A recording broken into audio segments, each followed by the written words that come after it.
Okay, so for this video tutorial lesson, we're going to do some exponential properties again.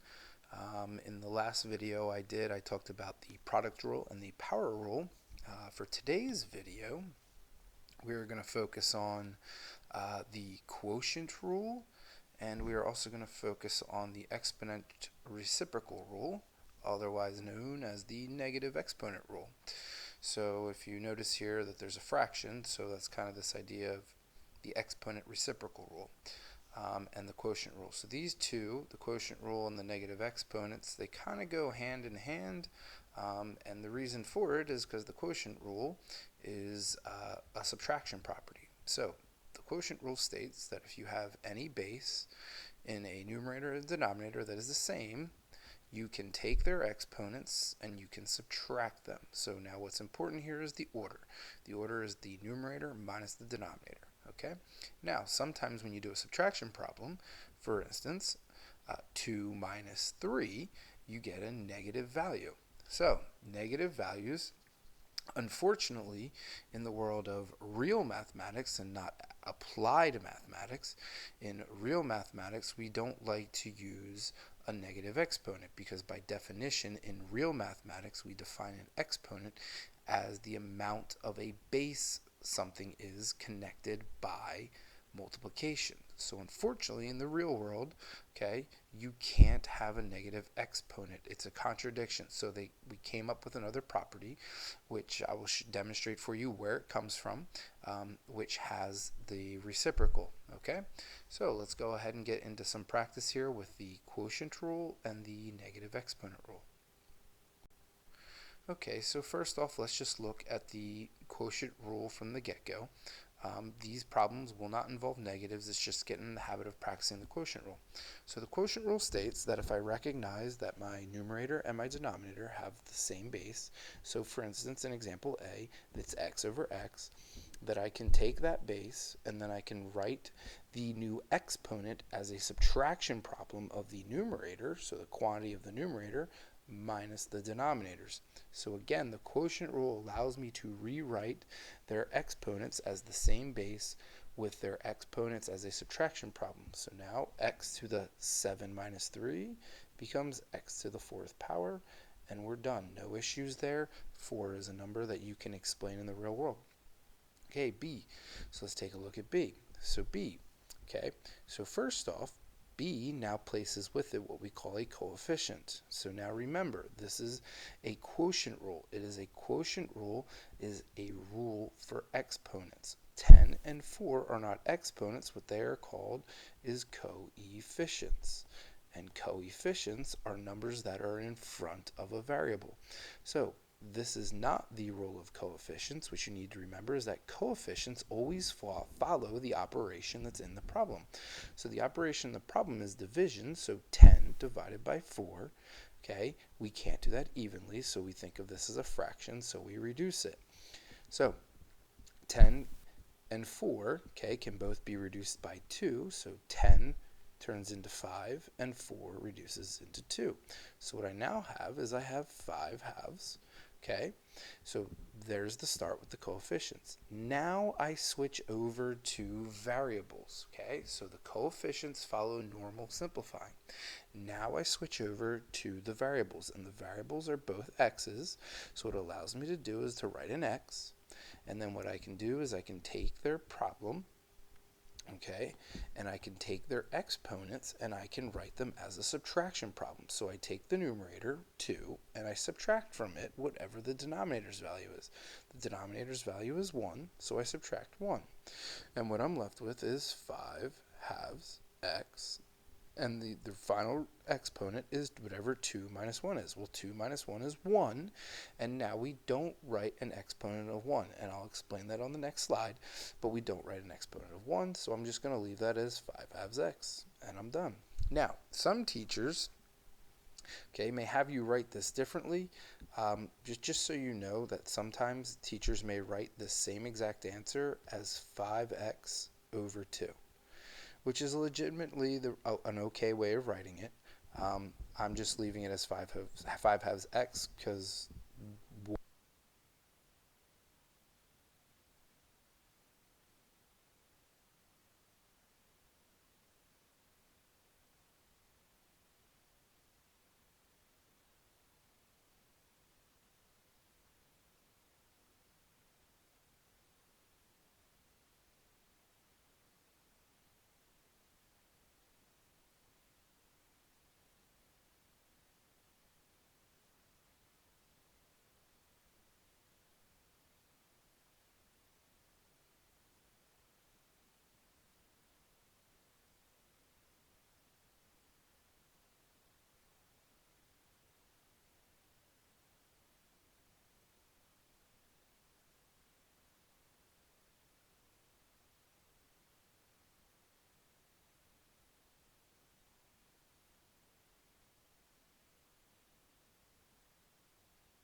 Okay, so first things first, one of the things I want you to look at is the bottom left-hand corner of the screen. If you look at it, it says anything raised to the first power is itself. So in other words, a to the first power is just equal to a. And what that is called is the exponential identity. And now that's important to you because that just establishes that I don't have to write something to the first power on a base because it's just itself. So let's go ahead and take a look up here and let's just apply that. So if you notice at the top here, we have this 2 to the first power. So 2 to the first power is just 2. Okay, so it's a 2. Now, you guys know from learning these things before that 2 squared is, the answer to that is 4, right? Well, okay, so 2 squared is 4 because by definition, an exponent tells you how many number of a base to write and then link it all through multiplication. So I have two 2's, you multiply them, and 2 times 2 is 4. Well, if you look at 2 to the first, if I just continued that with another 2, okay, oops, sorry, I didn't mean to write divide. If I continue that with another multiply by 2, right, inevitably you end up with the same thing. And what I'm looking at here is you end up with the same thing, 2 times 2, as what 2 squared means. So if I start with my base, multiply it by 2, then I get to 4.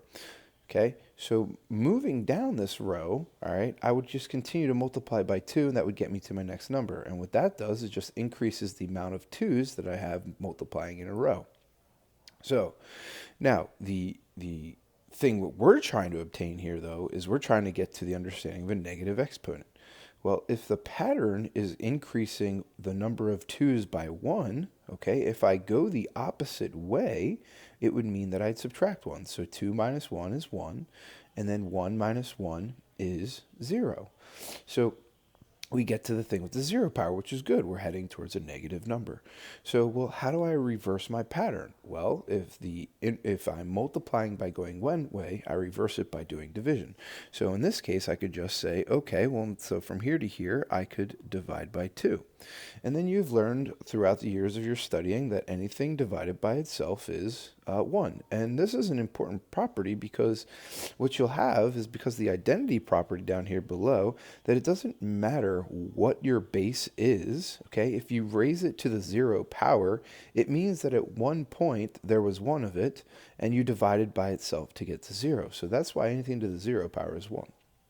All right, now we continue on with this, all right, because I want to get to the negatives. I don't want to be at 0. I want to get to the negatives. So I continue this pattern, and we would divide by 2. And when you divide by 2, what you get is 1/2. All right, so now what we begin to realize, if I continue this pattern, what you're going to find is that sorry, I didn't mean to do that. What you're going to find, all right, is that every positive number and every negative number are basically just are reciprocals of one another, which means to be reciprocal means to flip something. So if I write this over 1, okay, 2 over 1, if I write it as a fraction, notice that 2 to the negative first is just the flip of that. So that's kind of like the key. All right, so a negative exponent is not something that involves anything that has to do with a negative value. It just has to do with the fact that what it's telling you to do is it's saying, give me the same value as the positive, but then flip it. So a negative exponent means it's the same as the positive, but flipped. Okay? So let's apply that to these examples that we have. All right, so we're going to go ahead and do that. So x to the negative third. So what am I asking you to do? I'm just asking you to rewrite this so that it has a positive exponent. So x to the negative third is the same thing as x to the third over 1, but flipped. So if I flip that, x to the negative third is 1 over x to the third power. Okay, on to the next example. So b. So notice there's two things in b. And what you need to remember is that all coefficients follow the operation that's in the problem. So what you have here between 7 and x is an implied multiplication. So 7 is still going to follow that. So what this is saying for you to do is saying to do 7 times, okay, whatever x to the negative second power is. Well, x to the negative second power is the same as x squared over 1, but flipped. So this becomes 7 times 1 over x squared. And then what I do is I do my multiplication. Now, anytime I have a whole number multiplied by a fraction, I write it over 1. And I'm just going to go ahead to multiply fractions to the top row minus and times the bottom row. Okay, so I get 7 times 1 is 7, and then times the bottom row, I get 1 times x squared, which is x squared, and there you have it. I'm now done. So moving on to C. Let's say I have a fraction, right? Well, it doesn't change anything. The only thing we're really trying to get here is to clean up these negative exponents. So here we go. So I have x to the negative fifth. So 3/4 is the coefficient. So it follows the rules as always. So 3/4 times x to the negative fifth. Well, x to the negative fifth is the same as x to the fifth, but flipped. So this becomes 1 over x to the fifth power. All right, and that was established through our pattern over there where the here's y explanation. Now you also have the next one, which continues as y squared, but y squared isn't negative, so y squared stays what y squared is. Now, to write something as a fraction, you just write it over 1, okay? For this particular problem, if there's no need to take a reciprocal, which is what the negative is signifying, then you don't have to take the reciprocal of it. So now we just go ahead, multiply tops, multiply the bottoms, and you get 3 times y squared. So that is 3y squared. And you get 4 times x to the fifth times 1, which ends up being 4x to the fifth. And then you're done. There's the answer. All right, so then on to the next one where I have part D, which is 1/3. So 1/3. To do this problem, okay, what you're going to remember is that anything to the negative power is just the reciprocal. So all I'm going to do is where it's at, I'm going to write it as the same as the positive, but flipped. So there's just kind of this idea of like, remember, it's the same as the positive, and that's just what I'm trying to play it off, but it's flipped. So 1/3 times x squared to the negative second. So remember, coefficients just follow the operation. They don't do anything different here. So this is 1/3 times. So x squared, okay, over 1 is the same thing as x, but you flip it. So that's what that negative, okay, exponent signifies. It comes from a pattern. So you have to recognize that a negative is the reciprocal of a positive. It's not a negative number. Okay, so the last one here is y to the negative fourth is the same as y to the fourth, but you're going to go ahead and flip it. So now what I do is I multiply all the numerators, which is 1, and I multiply all the denominators, which is 3x squared y to the fourth. And there you have it. There's the final answer. So let's go on to some problems of quotient problems that involve using negatives. Okay, so we have some problems here that are quotient rules, except now when we do the quotient rule, what's going to happen is we're not going to be left with a nice answer like before, which was always a positive exponent. This time we may end up with some that are negative. So let's take a look at the first example. It says x squared over x to the fifth. So quotient rule states that I'm able to take the same base of something that's being divided. I'm able to write it as a subtraction problem. So numerator minus denominator is 2 minus 5, which ends up being x to the negative third. Okay, so 2 minus 5 is negative 3. And now remember that a negative exponent is just the reciprocal of the positive, so the answer is 1 over x to the third, like we did in the last video. And there's my final answer. All right, continuing on to the next one. So x to the fourth over x squared, so I have the same base. So I'm going to write this as x to the quantity of 4 minus 2. Okay, and then I have another variable, which is a y, divided by another y. So I have y to the 7 minus 8. Now, the reason I'm writing the exponents in parentheses is just because I want to group them together just so I don't mix up anything here. So 4 minus 2 is 2, so this problem becomes x squared. And then y to the, well, 7 minus 8 is negative 1. And what I have now is that I've got to change the one with the negative. So x squared is fine as is. Okay, so this is x squared times 1 over y to the first power. Now, normally we don't write something to the first power, so y to the negative 1 is the reciprocal of y, so which is 1 over y. So to clean this up, right, I'm just going to write this over 1 so that I can multiply the numerators. So I get x squared over y, and there's my final answer. I'm now completed. Okay, so we do not want to leave these problems as multiplication here. Okay, we don't want to leave as a x squared times another fraction. We do want to clean that up and actually do the multiplication there, just so we're all aware. All right, so then on to C. So C now involves coefficients again, but now we're in a fraction problem, so you have two coefficients. Well, the coefficients themselves are trying to divide one another. 2 can't be fully divided by 8, so what we do is we think of this as a fraction and we reduce it. So I hope we can do some mental math on this one and understand that 2 over 8 is the same thing as 1/4, okay? And what I can do here now, I'm just going to alter this problem a minute here really quick.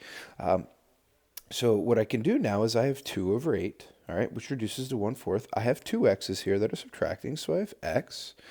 And then I can subtract their exponents. So I take -1, okay, minus, all right, and I'm not writing minus because there's a -4 in the bottom. I'm writing minus because the rule states that I must subtract whatever's in the denominator, and then the denominator happens to be a -4. So I'm writing all of these numbers out and putting a minus sign in between them. So now what I do is I'm just going to continue on with this. So 1/4. And then I take a look at the numerator and I do -1 minus -4. Well, minusing a negative becomes plus. So what this really turns into is I'm thinking of this really as adding 4, not subtracting a negative. So -1 plus 4 is 3. And then I'm left with a positive exponent off the get-go. So there you have it. That one was pretty simple and it's done. All right, so D. Same thing, I have a coefficient here again, 3 over 15. Okay, I'm just going to do some mental math here. I know that that reduces to 1 over 5. It's okay if you can't do the mental math, I understand. If you can't do the mental math, you may utilize a calculator and to do these problems. So now, we go on to the next things, which is the variables. So I have x divided by another x. So what I can do is I can take that x, write it as one base, and I can subtract the numerator's exponent from the denominator. Or sorry, I can subtract the denominator's exponent from the numerator. And then I continue on. So before I even clean that up, I'm just going to take a look at this. And if you want to do the mental math right off the get-go, you don't have to write these groups like I am. But I'm just trying to show my work here so you understand it. So now y's. So the y's, I do have two things that are being divided there. So I'm going to take y to the 4th. So I take the 4 minus the 8. So again, it's always numerator minus the denominator. And now I'm going to go ahead and clean that up, which is 1/5, x to the -3rd, y to the -4th. And the last but not least here is, again, I got to clean this up a little bit more. So something to the negative is the reciprocal of the positive. So 1/5 times 1 over x to the 3rd times 1 over y to the 4th. And to finish this problem up, I'm going to multiply the numerators all together, which is 1. So 1 times 1 times 1 is 1. And the denominators together, which is 5, x to the 3rd, y to the 4th. Now, again, I may understand that some of you may know shortcuts to this, or your teacher may have taught it a different way, and I totally get that.